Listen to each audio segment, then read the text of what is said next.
আসসালামু আলাইকুম। সংবাদে আপনাদের সবাইকে স্বাগত জানাচ্ছি। আমি ফিরোজ তোহা। শুরুতেই সংবাদ শিরোনাম।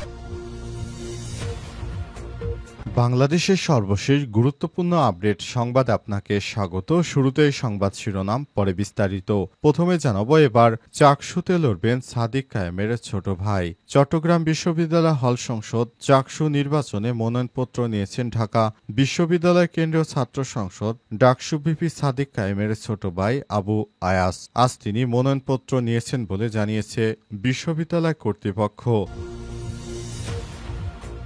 এরপর জানাবো, রাতারগুলে নৌকায় ঘুরলেন, মাজিদের গান শুনলেন আইন উপদেষ্টা আসিফ নজরুল। নৌকায় চড়ে সিলেটের জলাবন ক্ষেত্র রাতারগুল ঘুরে দেখলেন আইন উপদেষ্টা অধ্যাপক আসিফ নজরুল। আজ তিনি রাতারগুল জলাবন এলাকা পরিদর্শন করেছেন। নৌকার মাঝিদের মুখে শোনেন বিভিন্ন ধরনের গান।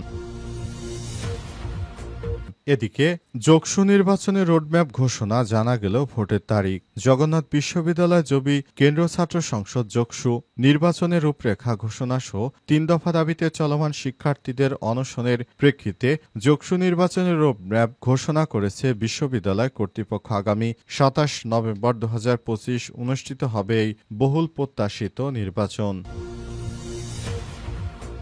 এবারে জানাবো, মন্ত্রীদের জন্য গাড়ি কেনার অতি আগ্রহের কারণ কি, প্রশ্ন টিআইবির। অর্থ মন্ত্রণালয় থেকে প্রথম দফায় বাতিল করে দেওয়ার পরও পরবর্তী নির্বাচিত সরকারের মন্ত্রীদের জন্য বাড়তি দামে বিলাসবহুল গাড়ি কেনার ব্যাপারে জনপ্রশাসন মন্ত্রণালয়ের অতি আগ্রহ নিয়ে প্রশ্ন তুলেছে ট্রান্সপারেন্সি ইন্টারন্যাশনাল বাংলাদেশ টিআইবি। একই সঙ্গে নতুন গাড়ি কিনে ভবিষ্যতে যারা মন্ত্রী হবে তাদেরকে আগে থেকেই তোষামত করতে চায় কিছু কলঙ্কিত আমলারা। এবং সর্বশেষ জানাবো, জ্ঞাত বহির্ভূত সম্পদ অর্জনের অভিযোগে শিক্ষা ব্যুরোর সাবেক ডিজির বিরুদ্ধে দুদকের মামলা।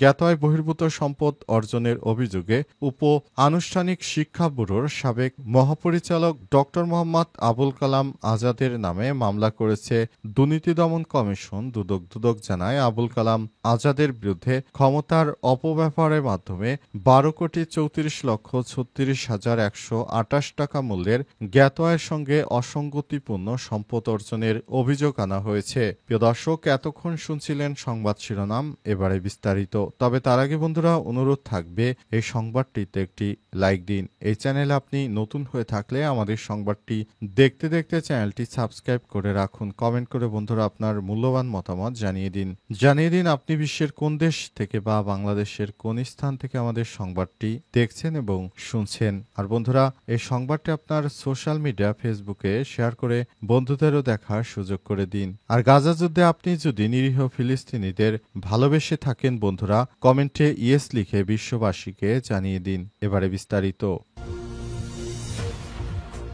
এবার চাকসুতে লড়বেন সাদিক কায়েমের ছোট ভাই। চট্টগ্রাম বিশ্ববিদ্যালয় হল সংসদ চাকসু নির্বাচনে মনোনয়নপত্র নিয়েছেন ঢাকা বিশ্ববিদ্যালয়ের কেন্দ্রীয় ছাত্র সংসদ ডাকসু ভিপি সাদিক কায়েমের ছোট ভাই আবু আয়াস। গত ১৬ সেপ্টেম্বর মঙ্গলবার তিনি মনোনয়নপত্র গ্রহণ করেছেন। আবু আয়াস বিশ্ববিদ্যালয়ের সোহরাওয়ার্দী হলের আবাসিক শিক্ষার্থী। তবে হল সংসদের কোনো পদে রয়েছেন কিনা তা নিশ্চিত হওয়া যায় না। তিনি কোন পদে নির্বাচন করবেন তা এখনও নিশ্চিত নয়। মনোনয়নপত্র জমা দেওয়ার পর তা জানা যাবে। বিশ্ববিদ্যালয় শাখা ইসলামী ছাত্র শিবির সূত্র জানায়, আবু আয়াস বিশ্ববিদ্যালয়ের আরবি বিভাগের দ্বিতীয় বর্ষের ছাত্র। তিনি বিশ্ববিদ্যালয় ছাত্র শিবির সোহরাওয়ার্দী হল শাখার প্রকাশনা সম্পাদক। তিনি ওই হলেরই আবাসিক শিক্ষার্থী। ওই হল থেকে ছাত্র সংসদ নির্বাচন করতে মনোনয়ন ফরম নিয়েছেন আয়াস। তিনি কার্যনির্বাহী সদস্য হিসেবে নির্বাচন করতে পারেন বলে জানা গেছে। জানতে চাইলে সোহরাওয়ার্দী হল শাখা ছাত্র শিবির সভাপতি আবরার ফারাবি গণমাধ্যমে বলেন, আয়াস বন্ধুদের সঙ্গে মনোনয়ন ফরম কিনেছে, তবে কোন পদে নির্বাচন করবেন তা এখনও নিশ্চিত হওয়া যায়নি। সোহরাওয়ার্দী হল সংসদ থেকে মনোনয়নপত্র ফরম নেয়ার বিষয়টি গণমাধ্যমে নিশ্চিত করেছেন আবু আয়াজও। আগামী ১২ অক্টোবর চাকসু নির্বাচন অনুষ্ঠিত হবে। নির্বাচন কমিশন জানিয়েছে, এবার মোট ভোটার ২৭,৬৩৭। গত রোববার মনোনয়নপত্র বিতরণ শুরু হয়েছে। ২১শে সেপ্টেম্বর প্রার্থীর প্রাথমিক তালিকা প্রকাশিত হবে। প্রার্থিতা প্রত্যাহারের শেষ সময় ২৩শে সেপ্টেম্বর এবং চূড়ান্ত প্রার্থিতা তালিকা প্রকাশিত হবে ২৫শে সেপ্টেম্বর। রাতারগুলে নৌকায় ঘুরলেন, মাঝির গানও শুনলেন এবং মাঝিদের গানও শোনাইলেন আইন উপদেষ্টা। নৌকায় চড়ে সিলেটের জলাবন খ্যাত রাতারগুল ঘুরে দেখেছেন আইন বিচার ও সংসদ বিষয়ক উপদেষ্টা ডক্টর আসিফ নজরুল আজমি। রাতারগুল জলাবন এলাকা পরিদর্শন করেছেন, নৌকার মাঝিদের মুখে শোনেন বিভিন্ন ধরনের গান। সিলেটের জেলা প্রশাসক সরোয়ার আলম সহ সরকারের বিভিন্ন পর্যায়ের উচ্চপদস্থ কর্মকর্তারা তার সঙ্গে ছিলেন। আসিফ নজরুল সাংবাদিকদের জানান, পরিবেশ সমুন্নত রেখে আরও অবকাঠামোগত উন্নয়ন এবং একমাত্র জলাবন রাতারগুল স্থানীয় বাসিন্দাদের জীবনমান উন্নয়ন করতে তারা কাজ করবে। সিলেটের পরিবেশের সঙ্গে প্রাকৃতির অনেক মিল রয়েছে এবং সিলেটের পরিবেশ প্রকৃতি বাঁচিয়ে রাখার জন্য সরকার বিশেষ ভূমিকা নিয়েছে। এর আগে সাদাপাথর লুটপাটের ঘটনায় দেশজুড়ে নানা সংবাদ প্রকাশিত হয়েছিল। এরপর সরকারের পক্ষ থেকে বিষয়টি খুবই গুরুত্বের সঙ্গে দেখে তারপর ডিসি হিসেবে সারোয়ার আলমকে এখানে বদলি করা হয়। তার তত্ত্বাবধানে আবার সেই সাদা পাথর আগের জায়গায় ফেরত এসেছে, যদিও শতভাগ পাথর সেখানে ফেরত আসেনি। তবে অন্তর্বর্তীকালীন সরকারের এই জেলা প্রশাসকের নেতৃত্বে এখন সিলেটের পরিবেশ অনেক অংশে ভালো অবস্থানে রয়েছে। সেটাই দেখতে আজ আইন উপদেষ্টা ডক্টর আসিফ নজরুল তিনি নিজেই সিলেটের বিভিন্ন এলাকা পরিদর্শন করেছেন। সিলেটে বেশ কিছু দর্শনীয় স্থান রয়েছে, এর মধ্যে রাতারগুল এলাকা খুবই গুরুত্বপূর্ণ। অবশেষে যোগসু নির্বাচনের রোডম্যাপ জানা গেল, ভোটের তারিখ। জগন্নাথ বিশ্ববিদ্যালয় জবি কেন্দ্রীয় ছাত্র সংসদ যোগসু নির্বাচনের রূপরেখা ঘোষণা সহ ৩ দফা দাবিতে চলমান শিক্ষার্থীদের অনশনের প্রেক্ষিতে যোগসু নির্বাচনের রোডম্যাপ ঘোষণা করেছে বিশ্ববিদ্যালয় কর্তৃপক্ষ। আগামী ২৭শে নভেম্বর ২০২৫ অনুষ্ঠিত হবে এই বহুল প্রত্যাশিত নির্বাচন। এর আগে নির্বাচনের দাবিতে শিক্ষার্থীরা বিভিন্ন দফা দিয়ে তারা আন্দোলনে নামে। তারপরই বিশ্ববিদ্যালয় প্রশাসন বুঝতে পারে নির্বাচনের গুরুত্ব এবং অবশেষে তারা এই নির্বাচন হবে এ বিষয়টি ঘোষণা দিয়েছেন। ইতিমধ্যেই নির্বাচনী আমেজ বইছে পুরো বিশ্ববিদ্যালয় জুড়ে। এর আগে ঢাকা বিশ্ববিদ্যালয় নির্বাচনে ভূমিধস জয় পেয়েছে জামাত ইসলামের সমর্থিত প্যানেলের সদস্যরা।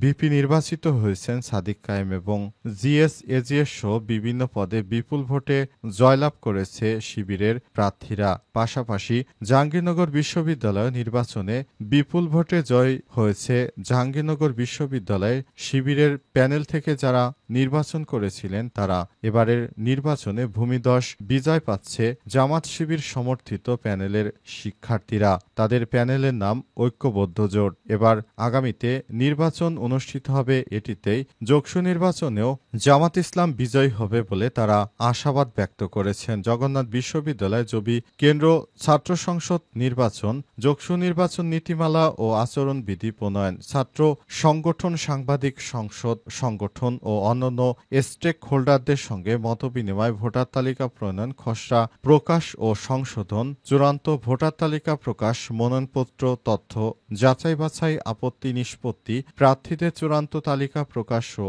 প্রচারণা কার্যক্রম সহ বিভিন্ন বিষয় নিয়ে একসঙ্গে তারা কাজ করবে।